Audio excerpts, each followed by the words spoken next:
After I published my talk about celibacy, the discussion is going on. This is amazing. The people still ask me questions. Good, very good. This is what I love. So I feel obliged to share some additional thoughts about the matter. First, celibacy is a value of the gospel. Jesus himself lived in celibacy and encouraged others, of course not all, to imitate him in this. So every priest who chooses celibacy wants to imitate Christ himself. He wants to resemble Jesus Christ. And Jesus constantly calls people to celibacy. Let us keep this in mind. With this understanding, we have to realize that celibacy can't harm the church. It's not a problem or deterrent, just a norm of the discipline. No, it is something good, positive, church building, and something that God himself wants. Let me repeat, it can't harm the church in no sense. Second, after all, I have to touch on the history of celibacy more deeply. Can you please mention the names of the hierarchy of the first 6 centuries who were married? Think about the doctors of the church, famous Christian writers, etc., St. Augustine. I am not a patrologist, but I can remember just 2. Tertullian, 2nd century, and St. Hilary of Poitiers, 4th century. Tertullian wrote 2 letters to his wife, who he eventually abandoned because, as he himself wrote, marriage is good, celibacy preferable. If you read the biography of St. Hilary, you will discover that in all descriptions there is a special note. He was elected as a bishop despite the fact he was married and had a daughter. As if it was something exceptional. In fact, starting from the 3rd century, it was more and more uncommon for priests to be married. Great doctors of the church those days write treatises about the importance of celibacy. Among those are St. Ambrose, St. Augustine, St. Hieronymus, St. Leo the Great, and many others. At all times, celibacy was held in honor, and during the first centuries, a large number of the clergy practiced it or separated from their wives after the ordination if they were already married. Tertullian comments with admiration upon the number of those in sacred orders who have embraced continence. De Exhortatione Castitatis, chapter 13. It is 2nd century. Despite the fact that there were still married priests around, by the time of St. Leo the Great, 5th century, the law of celibacy was generally recognized in the West. 5th century, Jesus! And even though there wasn't any universal law which would enforce celibacy, Synod of Elvira is not universal, most clerics chose celibacy. That means that it came not from the highest hierarchy as a forceful law. It was pure initiative from beneath, from the laity. All the clerics before receiving ordination are laity, and they chose the celibate life before being ordained, when they were still laity. Let me repeat so that everyone gets it. The church didn't demand celibacy, but the vast majority of candidates themselves chose celibacy deliberately. Thus, slowly but surely, the number of celibate clerics in the West grew. 4th Lateran Council, 13th century, in the Article 14 says that there were still some regions which preserved the tradition of married clergy. Only some regions. Celibacy already became a universal practice in the West in the 13th century. So when the Council of Trent in the 16th century put a full stop and made celibacy obligatory for all the clergy in the Latin Church, it didn't enforce the law. It just affirmed the actual situation where almost all priests chose celibacy deliberately by themselves. Next point. The Council of Trent did it not because it was convenient, but because there was the Holy Spirit at work. It was God's intention. Or you don't believe the Holy Spirit is at work in His church. Again, if we keep in mind that God called all these priests to celibacy, and they responded to this call, this is a historical fact. It was definitely the intention of God that the celibacy became obligatory. If God clearly taught about this, making it a value of the gospel, it cannot harm the church. Next point. You all know about Darwin's theory of evolution. The strongest survives, right? Let us apply this rule to the history of the Western Church with obligatory celibacy and Eastern Church with the optional celibacy. They both began pretty much in the same historical background. Now, if we assume that celibacy deters people from entering the priesthood and that it leads to sexual scandals and that it is the main reason of closing parishes, etc., we can conclude that celibacy makes the church weaker. Now, if celibacy makes the church weaker, why over the century is it just the Western Church which became the strongest and biggest church in the world?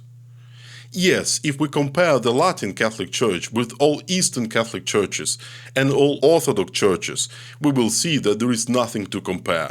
Was it celibacy which made our church that strong? Yes, it was. If not to say the main reason, it was one of the main reasons. Why? Look at missions over history. Who has evangelized the whole Europe and Northern Africa in the first centuries? The Latin Church. Who has evangelized both Americas, 2 continents? The Latin Church. Who has evangelized Asia, I mean India, China, Vietnam, Japan, Korea, etc.? The Latin Church. Who has evangelized Africa? The Latin Church. Where is Eastern Church? Come on, Armenia, Byzantine Empire, Georgia, Chaldean Church, etc. Where are they? Where are they with their married clergy? They had China and Korea closer than we had. The church in Ethiopia, why didn't they evangelize Africa? Did you hear about that scale of mission effectiveness in any church with married clergy? You can count even Protestant denominations. The strongest survives, right? And now I'm going to ask you a historical question. What century did we have a boom of missionary activity? When did we evangelize both the Americas, Africa and Asia? Basically the whole planet. Starting from the 16th century, right after the Council of Trent, which made celibacy obligatory. Can you see that there was God's plan in it? Why didn't God rely on Eastern churches with married clergy? Was celibacy the reason? For sure. Only an unmarried priest could go to the cold pagan forests in Germany to evangelize wild tribes, build a small church, live in poverty and eventually be killed. You have to realize finally that celibate priests are very cheap. In our diocese we have lots of small, really small parishes, and they always had a priest. If we had married clergy, these churches wouldn't have been built at all, let alone having a resident priest. But why shall we speak about evangelizing Germany in the past? Let's turn to contemporary examples. China. The Catholic Church is illegal there. Priests are persecuted. And this church is still alive, not only because of the local clergy. We still have some volunteer priests who go and serve in China, putting their lives into risk. And they are doing it for no money at all. Which church with married clergy can do this? My city in Ukraine I am from is under Russian occupation. The city right now is at the threat of being ruined completely by water. Russians are going to blow up the huge dam nearby. Let alone other horrible things bloody Russians do to the civilians. My friend, a parish priest, is still there with his people, with those who left, not many. He is there for nothing, for no money at all. In fact, he has to pay to run the parish. The priests in other missionary territories in the world, in the very north of Canada, with everlasting freezing weather, are still working with pagan Indians, or Amazonia with parasites in your bowels, etc., etc. Which church with married clergy can boast with these examples at the same level? It is just because celibate clergy are extremely mobile and much cheaper to upkeep that the Latin Church became that strong. Financial reason is one of the most important one. Missions are impossible without finances. Since the clergy are very cheap, the church as a whole has much more financial possibilities than any other church in the world. And this rule works from the highest levels of the church, I mean the Vatican, to the lowest, a small parish somewhere in West Sussex. When you pay £7,000 a year to upkeep a priest, it is much easier for you to change the heating in the church than when you pay £27,000 just to upkeep a priest.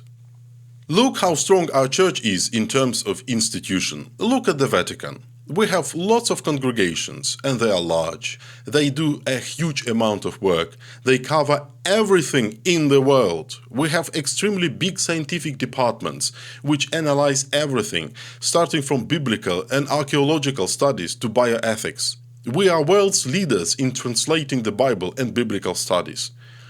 Coronavirus vaccination was invented using abortive fetus tissue. In an instant, you have a super professional response from the proper congregation, where priests have degrees in medicine and theology, who went deep to the essence of the issue. A new organ transplantation or cloning was invented? Again, you have a response from the church, quick and professional. Is this thanks to celibacy? Yes, for sure. Again, look at the Vatican. Dicastery for evangelization, dicastery for the doctrine of the faith, dicastery for the service of charity, dicastery for divine worship and the discipline of the sacraments, dicastery for the causes of saints, for canonizations, dicastery for the laity, the family and life, dicastery for promoting Christian unity, dicastery for culture and education, Supreme Tribunal of the Apostolic Signature, the highest court in our church, Pontifical Academy of Sciences, etc., etc., etc.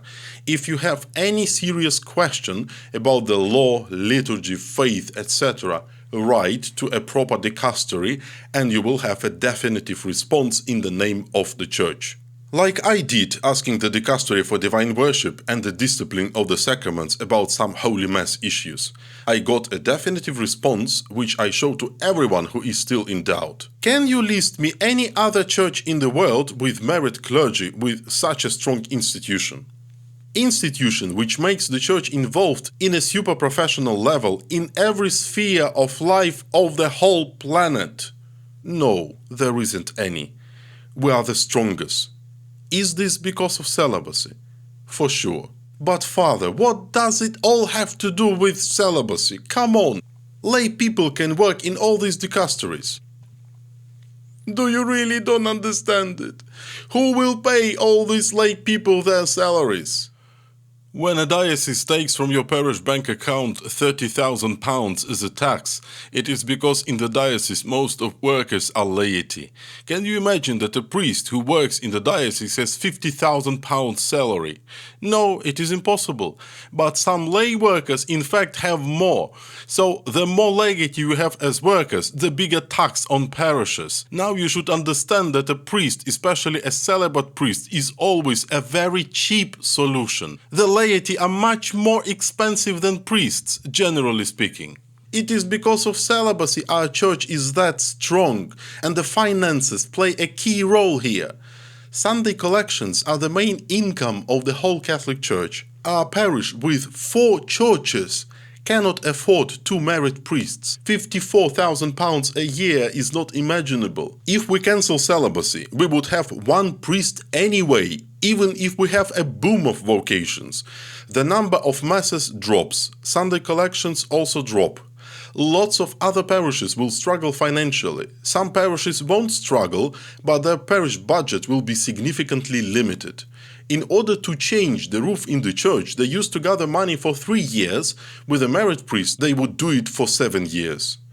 The diocese takes 30% of all parish income. Since the number of masses in the diocese drops, the income drops as well. The diocese will have a greater deficit. Small parishes will be closed forever. Yes, forever. Now, with celibate priests, we still have hope that in the future the vocation crisis will be over and we appoint a priest in every parish, in small ones as well. With married clergy, small parishes will be closed forever. No hope here. They can't afford a priest. Also, with priests, widows and children, we will lose some amount of properties. If we cancel celibacy, it will be an all-scale reform, which will change the whole face of the Latin Church in every small corner of the planet. With financially weaker parishes, the dioceses will be financially weaker as well. The whole Church and the Vatican, in terms of money, will be weaker. Would the Vatican be able to maintain what we have now? And if you think that the Catholic Church, particularly the Vatican, has lots of money and it won't be a problem to hire laity in all the dicasteries, let me disappoint you. For many years the Holy See has run a deficit. The Los Angeles Times reported the Holy See had a shortfall of 18.4 million in 2012. Officials blamed the soft European economy and spreading the Catholic faith through its various media outlets. In September 2019, German Cardinal Marx, who is in charge of the Vatican Economic Council, confirmed that Pope Francis had instructed him to reduce costs in an effort to eliminate a deficit that is estimated to be around 70 million euros. Let me sum up. The strongest survives, right? So if celibacy makes our church weaker, why did we become that strong? Why did all other churches with married clergy become that weak compared to the Latin Church? The logic here is unbeatable. Try to understand finally that celibacy is your good. It is the good of the church, spiritual good and temporal good as well. Canceling celibacy will change the church a lot. And as a result, we will become much weaker, much weaker. Will it be fatal? No, of course not. The church will survive. With not many parishes, with not many masses, with not many available priests, with much smaller amounts of money, with much smaller scale of missions, charity, pilgrimages, changing heating systems, and other things which require money. But the church will live. And now, once again, we are coming to the same question. The most important question, the key question, the everlasting question. What goal do we want to achieve? Why do we want to cancel celibacy? What do you want to pay this price for? The people who sit in the Vatican are not idiots. They have made all the counting and know very well what are the consequences of cancelling celibacy. That's why the Church proved herself very wise when, despite a great pressure, she refuses to cancel celibacy. The Church knows that if celibacy is cancelled, the people will cry and weep. And if you still think it will help to overcome vocation crisis and reduce the number of sexual scandals, my next session is for you. It's coming soon.